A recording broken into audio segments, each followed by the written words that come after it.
আমরা বিজয়ের পর থেকে আবার সংগ্রামের স্লোগান দিতে হয়। আমরা রক্ত দিয়ে দেশ পরিশুদ্ধ করার পরে আবার রক্ত দেওয়ার ডাক দিতে হয়।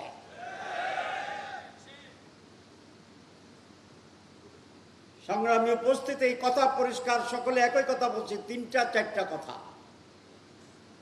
সহজের তো নতুন পয়েন্ট থাকে না, যোগ করে যা হয় তাই বলতে হয়। প্রথম কথা যেটা আমরা বলেছি, সুষ্ঠু নির্বাচন হতে হবে। এটার সাথে কি কারো দ্বিমত আছে? আমরা যখন বলি সুষ্ঠু, অবাধ, নিরপেক্ষ, উৎসবমুখর, জনগণের অংশগ্রহণমূলক নির্বাচন হতে হবে, তখন এক পক্ষ বলে তারা নির্বাচন চায় না। তাহলে তারাই কি নির্বাচন চায়? যারা নির্বাচন সুষ্ঠু এর বিরোধী, অবাধ নির্বাচন তার বিরোধী, রাতের ইলেকশনের পক্ষে,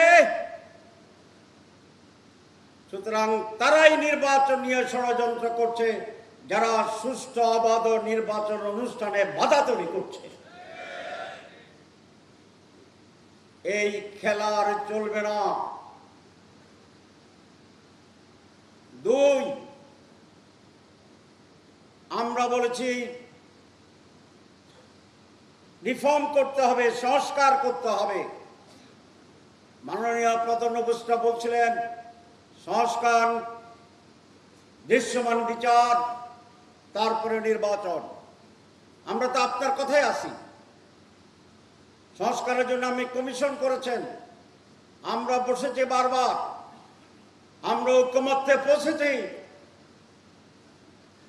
এখন এটার বাস্তবায়ন, এটাই আপনার দায়িত্ব। আপনি বাস্তবায়ন না করে তারিখ ঘোষণা করে দিচ্ছেন,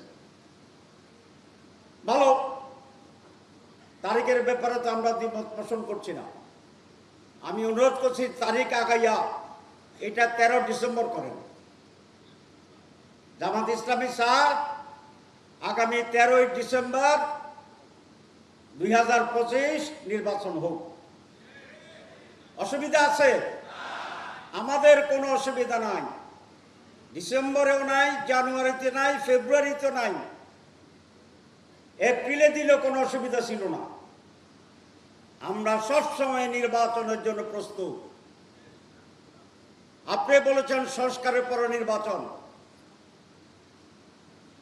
তাহলে এখন সংস্কার নিয়ে টাল বাহানা কেন?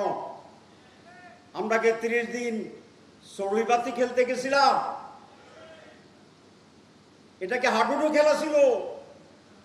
খেলা ছিল? আমরা তো সিরিয়াসলি নিয়েছি।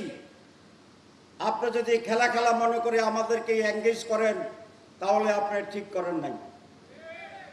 আমারও ভালো শব্দ বলতে পারতাম, কিন্তু সোজা কইতেছি, মাগরিবের সময় হয়ে গেছে। যেই ব্যাপারে ঐক্যমত্য হয়েছে সেটি আপনাকে অবশ্যই বাস্তবায়ন করতে হবে নির্বাচনের পূর্বে। আর যদি যারা না করে, যারা সংস্কারের বিপক্ষে, এরা নির্বাচনের বিপক্ষে। যারা সংস্কারের বিপক্ষে তারা জেনেতন নির্বাচনের পক্ষে। যারা সংস্কারের বিপক্ষে, হাসিনা রাতেই শেষ করেছিল নির্বাচন, কতগুলো এমপি 900 বানিয়েছিল। এরা কি ছিল এমপি দিবা না এমপি 900? এমপি 900 বানিয়েছিল। আপনারা ভাবছেন আপনারা ফজরের পরে 8টার আগে সেই অবস্থায় চলে যাবেন, ভোট শেষ হয়ে যাবে। এটা হবে না, এটা হবে না।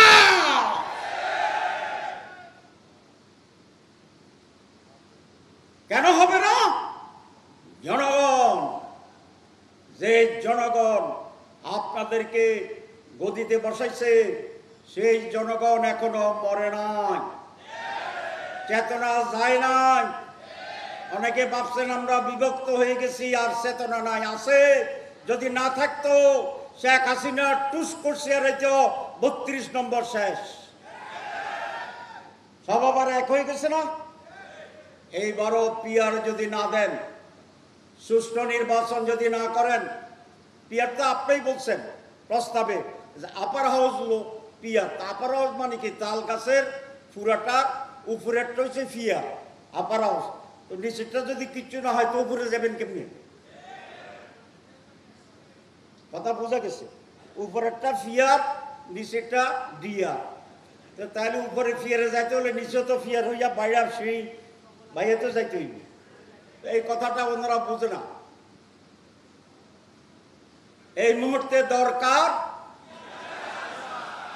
পিয়ারের সরকার, এটা এখন স্লোগান। আর ওনারা বলে আমরা ডেমোক্রেসি বিশ্বাস করি। ডেমোক্রেসি মানে হচ্ছে অধিকাংশ মানুষের মত। তো পিয়ারে তো 72% মত দিছে। তাহলে জনগণ পিয়ার বুঝে না? বুঝে না। না বুঝলে 72 দিছে কেমনি? না দিলে 39 দেয় নাই কেমনি? তাহলে বুঝে তো বুঝে বুঝেই তো 71 ভাগ দিছে। তো 71 ভাগ দিলে এটা মেজরিটি, এটা তো গণভোট। গণভোট হয়ে গেছে পিয়ারের ব্যাপারে। আর যদি আইনি ভিত্তিতে চান, এটা গণভোটটা হয়েছে, তবে এরকম হয়েছে যেরকম এই সরকার আপাতত সংস্কার হয়েছে বলতেছে, গণভিত্তি হয়নি। পিয়ারও হয়েছে, সংস্কারও হয়েছে, দুইটার কোনো আইনগত ভিত্তি হয়নি। এই জন্য পিয়ারকেও গণভোটে দেন, সংস্কারকেও গণভোটে দেন, নির্বাচন কয় তারিখে হবে এটাও গণভোটে দেন। সবটা মিলে একটা প্যাকেজ গণভোট করেন। জনগণ যাহা বলিবে আমরা তাহাই মানিয়ে নিব। আমরা কি ডেমোক্রেসির কথা বলছি না স্বৈরতন্ত্রের কথা বলছি? ডেমোক্রেসি। আর যারা মেজরিটিকে না মেনে ক্ষমতায় যেতে চায়, এটার নাম কি? ফ্যাসিবাদ, স্বৈরাচার। আমাদের বন্ধুরা যখন বলে যে আমরা ক্ষমতায় গিয়ে এটা পূরণ করব, তখন আমি খুব ভয় পাই। কেন ভয় পাই? আপনারা যে ক্ষমতায় যাবেন, এই গ্যারান্টি পাইলেন কোথায়? এই গ্যারান্টি তো হাসিনা পাইছিল। হাসিনা আগেও জানতো ভোট ছাড়া আমি এমপি, আমি সরকার, সেটা সেই জন্য সে আগে বলে দিত। 41 পর্যন্ত সে প্ল্যানিং ঘোষণা করে দিছে। তাহলে আপনারা যে যাইবেন, যাইয়া করবেন, এই গ্যারান্টি কোথায় পেলে?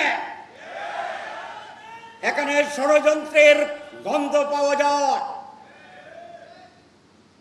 একটি ব্ল্যাক পরিকল্পনার গন্ধ পাওয়া যায়। যেন তেনভাবে ভোট কেটে নির্বাচন হওয়ার আর একটি গন্ধ পাওয়া যায়।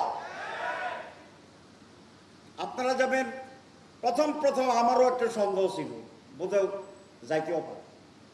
এখন কতগুলো সার্ভে হয়েছে, সার্ভে বুঝেন, জনমত যাত্রায় একটি সানের নামে সার্ভে কমিটি বলেছে তারা 42, আমরা 32। 3 মাস আগে, সর্বশেষ 2 সপ্তাহ আগে ব্রাকের একটা সার্ভে হয়েছে। এটা তো তাদের গণনা লোক, খালি আমাদের 1-2 পয়েন্ট কমায়। তারা বলছে তারা 12, আমরা 10.5, 10.47। আগে পার্থক্য ছিল 10%, এখন পার্থক্য কত হয়েছে? 1.5%। 100 ভাগ করলে 3%। তো ব্যবধান কমতেছে না বাড়তেছে? মাত্র 1.5% পার্থক্য হয়েছে। আরো 5 মাস আছে, আরো অনেক সাদাবাজি আছে, আরো অনেক দখল আছে, আরো অনেক পাথর দিয়ে মানুষকে জীবিত মারি ফেলা আছে। এগুলোকে হইব না? হইতো না? সম্ভাবনা আছে, সম্ভাবনা আছে। পার্সেন্টেজ কমব ইনশাআল্লাহ। তার সাথে এই যে এখানে আসি বলছে সব যদি যোগ হয় তাহলে এখনো প্রায় কাঁধে কাঁধ, সমানে সমান। আর যদি একটা বাড়ে আর একটা কমে, পাল্লা এরকম হয়ে যাবে। হইতে পারেনি। এখানে আমাদের সেক্রেটারি বলছেন, ওরা বলছেন, দেখেন স্যারা দেখেন, নাম পড়তাম যে একদিক থেকে সব মেজর দল, 7টা মেজর দল আছে। এটা আমার লাস্ট কথা, নোটিশ দিতে হবে না। লাস্ট কথা হচ্ছে 7টা মেজর দল বাংলাদেশে।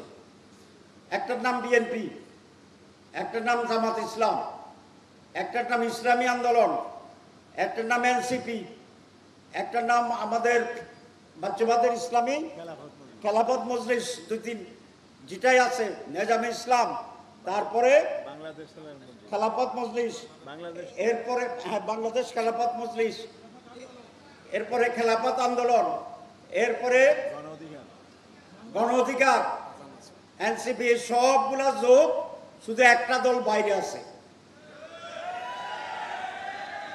সেই দল ভার্সাস আর সব প্রধান দল এক কাতারে।